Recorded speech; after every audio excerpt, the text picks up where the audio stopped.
अस्सलाम वालेकुम नाज़रीन, हमारे साथ जुड़ी है अरबीना बिलाल, जिनका ताल्लुक़ वेरीनाग पुलिया से है। हाल ही में जो रिसेंटली रिज़ल्ट सामने आए हैं 10th क्लास में, जिसमें इन्होंने एक ऐसी पोजीशन हासिल की है कि पूरे शाहबाद का नाम फ़ख्र से ऊंचा हो गया। अरबीना बिलाल हमारे साथ मौजूद है। 498 मार्क्स इन्होंने अचीव किए हैं। हमारी तरफ से आपको सबसे पहले congratulations. Thank you so much sir. आपसे ये जानना चाहेंगे, जब आपने ये रिज़ल्ट देखा तो जब आपको मार्क सामने आ गए तो क्या हुआ उस समय में? सर जब मुझे रिज़ल्ट्स के बारे में पता चला तो मेरा रिएक्शन प्राइसलेस था, बिकॉज़ मैं बहुत ही ज़्यादा रिज़ल्ट्स के पहले 5-10 मिनट में बहुत ज़्यादा पैनिक थी। लेकिन अल्हम्दुलिल्लाह जब मैंने अपना स्कोर देखा, जब मुझे बताया गया, तो उसके बाद आई वाज़ ग्रेटफुल। मैं बहुत ही ज़्यादा खुश हुई एंड मैंने एक्सपेक्ट नहीं किया था इतना। अल्हम्दुलिल्लाह। जब भी एग्ज़ाम स्टार्ट होता है तो अक्सर बच्चे नर्वस रहते हैं कि जो कोई भी ज़्यादा हार्ड वर्क करता है, हर कोई हार्ड वर्क करता है, लेकिन कोई बच्चा ऐसा होता है कि उसकी एक्सपेक्टेशंस ऐसी होती है कि वो पहले से ही तैयारी करके होता है कि मुझे यहाँ से ये अचीव करना है। जब आपका एग्ज़ाम शुरू हुआ था, जब आपने पेपर्स दिए थे, पहला पेपर दिया था, तो आपको लगा था कि जो मेरा गोल है वो मैं अचीव करने जा रही हूँ? जी सर, क्या होता है कि जब इंसान किसी चीज़ के लिए मेहनत करता है तो उसे ज़रूरी है कि वो अपना टारगेट पहले ही सेट कर सके, ताकि उसे एक डायरेक्शन मिले कि वो किन स्टेप्स को फॉलो करके उस गोल को अचीव कर सकता है। मेरा जब एग्ज़ाम था तो जो मेरा पहला पेपर था एसएसटी का, तो पेपर देने के बाद पेपर लेवल बहुत ही ज़्यादा इजी था, बहुत ही अच्छा गया मेरा पेपर। बस कुछ क्वेश्चंस जो कि अनएक्सपेक्टेड थे, but they were from current affairs. तो पहला पेपर दे के ऐसा होप जागी मुझे कि मे भी अच्छे मार्क्स आ सकते हैं। जो भी आपने अचीव किया है, 498 मार्क्स लेना कोई जोक नहीं है। तो जब आपने ये खबर अपने पेरेंट्स को दी तो उनकी तरफ से क्या रिएक्शन आया? सबसे पहला रिएक्शन क्या था उनका? जी सर, जब पेरेंट्स को पता चला कि 498 मार्क्स आए हैं तो पहले तो वो भी शॉक में थे, बिकॉज़ जब भी मुझसे पूछा जाता था तो मैंने एक्सपेक्ट नहीं किया था 490 से अबो आएंगे। आई वाज 485 से 490 तक मैं एक्सपेक्ट कर रही थी, बट अल्हम्दुलिल्लाह एक्सपेक्टेशन से बेटर आया एंड पूरी फैमिली बहुत खुश हुई। नाज़रीन, अकाबे रूह जब बेदार होती है, जवानों में है, नज़र आती है उनको अपनी मंजिलें आसमानों में।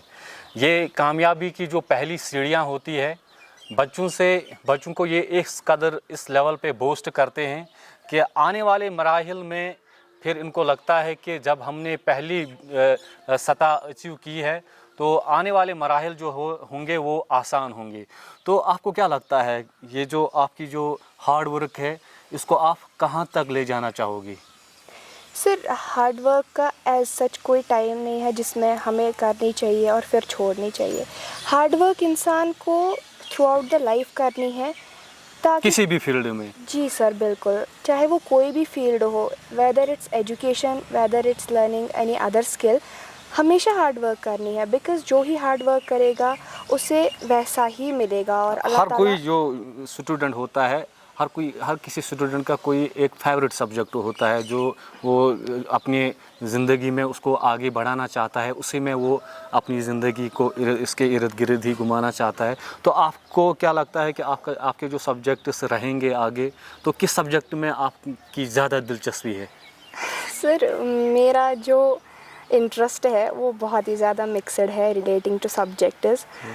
मुझे सभी सब्जेक्ट्स की टुवर्ड्स अच्छी इंक्लिनेशन थी, बिकॉज़ मैं हर बार एक कुछ नया सीखना चाहती थी हर एक सब्जेक्ट से।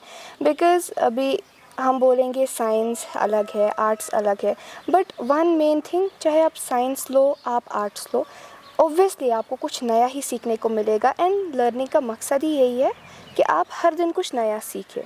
اس وقت جو ناظرین آپ کو دیکھ رہے ہوں گے وہ اساتذہ کرام بھی آپ کو دیکھ رہے ہوں گے جنہوں نے آپ کو پری نرسری سے لے کر 10th کلاس تک پڑھایا ڈفرینٹ سکولز میں. تو میں یہاں سے یہ بھی پوچھنا چاہوں گا ان ٹیچرز کو کیا کہنا چاہوں گے, اور آپ سے یہ بھی جاننا چاہوں گا آپ نے ابھی تک آپ کی جو ایجوکیشن رہی ہے کن مدارس میں رہی ہے؟ سر میری جو ایجوکیشن ہوئی ہے بیسک میرا 8th تک ہوا ہے سر سید مشن اسکول ڈورو میں, اینڈ اس کے بعد 9th 10th میرا ہوا اقبال میموریل انسٹیٹیوٹ ڈورو سے. تو بچپن سے ہی بہت سارے ٹیچرز کے انڈر گائیڈنس ملی, بہت سارے ٹیچرز نے پیار دیا, سپورٹ دیا, ہمیشہ موٹیویٹ کرتے رہے. اینڈ اس سب میں اگر یہ سکسیس بہت بڑی ہے تو میں کہنا چاہوں گی اس سب کے پیچھے سب سے بڑا ہاتھ اللہ تعالیٰ کا, میرے والدین کا, اینڈ اس کے بعد میرے ٹیچرز کا ہے. جی, کیونکہ اساتذہ کے بغیر ایک اسٹوڈنٹ جو ہوتا ہے وہ اپنے ایک استاد ہی ایک بچے کو پوری طرح سے نرش کرتا ہے. اس کی آل راؤنڈ ڈیولپمنٹ جو ہوتی ہے وہ ایک استاد کے ذریعے ہوتی ہے.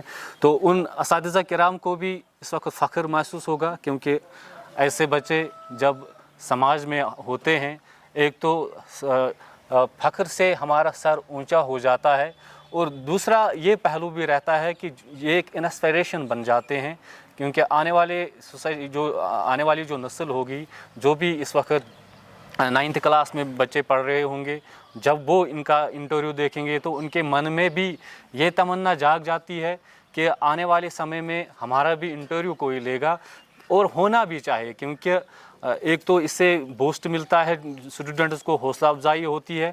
تو ان کے والدین کو بھی مبارک, ان اساتذہ کرام کو بھی مبارک جنہوں نے اس طریقے سے ان کو پڑھایا ہے, کیونکہ ایک استاد کے بغیر ایک بچے کا فیوچر جو ہے وہ کچھ نہیں ہے. ایک استاد ہی ایک بچے کو ترقی کی بلندیوں پر لے جاتا ہے. تو اپنے ریلیٹیوز کے بارے میں بتائے, جب آپ نے یہ خبر اپنے ریلیٹیوز تک پہنچائی تو آنا جانا شروع ہو گیا گھر میں کہ ابھی نہیں آئے؟ سر جیسے ہی رزلٹس کے بارے میں سب کو پتہ چلا تو یہاں سے تو کال کسی کو کر نہیں پائی میں, بیکاز تھوڑی سی پینک ہو گئی تھی میں کیونکہ اچانک رزلٹ نکلا. لیکن جیسے ہی رزلٹ کا ڈکلیئر ہوا تو کالز وہیں سے آنے لگے, ماما پاپا سبھی جو تھے, ابھی تک بھی کالز آ رہے ہیں, بزی ہیں سب, اینڈ الحمدللہ سبھی ریلیٹیوز خوش ہیں. آپ سے میں یہ بھی جاننا چاہوں گا, ہر کسی کا جس طریقے سے میں نے سبجیکٹ ریلیٹڈ آپ سے کوشچن پوچھا تھا, یہ بھی جاننا چاہوں گا کہ ہر کسی زندگی کا کوئی مقصد ہوتا ہے. جس طریقے سے آپ ماشاءاللہ ابھی آپ کا فیوچر برائٹ ہے اور اللہ کرے مزید آپ ترقی کریں, تو آپ کو کیا لگتا ہے کہ آنے والے سمے میں فیوچر میں آپ کس لحاظ سے جانا چاہو گی؟ جس طریقے سے میں نے سبجیکٹ ریلیٹڈ آپ سے پوچھا تھا, کسی کا مقصد ہوتا ہے ڈاکٹر بننا, انجینئر بننا, یا کوئی یہ کہتا ہے کہ میں لا پڑھوں گی یا میں لا پڑھوں گا تاکہ سوسائٹی میں جو کچھ خرابیاں ہیں میں ان کو دور کرنے کی کوشش کروں گا. اس لحاظ سے کوئی مقصد ہے آپ کا؟ سر مین مقصد تو یہی ہے کہ ایک بہتر انسان بن پاؤں میں, اپنے والدین کی خدمت کر پاؤں میں, اپنے اساتذہ کا جن پہ اتنا زیادہ حق ہے میرا, مطلب ان کا بہت ہی زیادہ رول رہا ہے میری سکسیس میں, اور یہاں تک پہنچی ہوں انہی کی بدولت پہنچی ہوں. سو سر آگے کا پلان ایز سچ کوئی پرٹیکولر پلان نہیں ہے, بٹ انشاءاللہ جو بھی ڈیسائیڈ ہوگا, چاہے وہ میڈیکل ہو, آرٹس ہو, نان میڈ ہو, کامرس ہو, تو انشاءاللہ کوشش رہے گی فیلڈ کوئی بھی ملے اپنا بیسٹ دینا ہے. کوئی بھی پروفیشن کم نہیں ہے, کوئی بھی پروفیشن برتر نہیں ہے, سبھی ایکولی ہیں جب آپ ایک اچھے انسان بن کر اس پروفیشن کو بروقار لائے. ماشاءاللہ, جو ہی رزلٹ نکلا جے کے بوس کی جانب سے دیر رات رزلٹ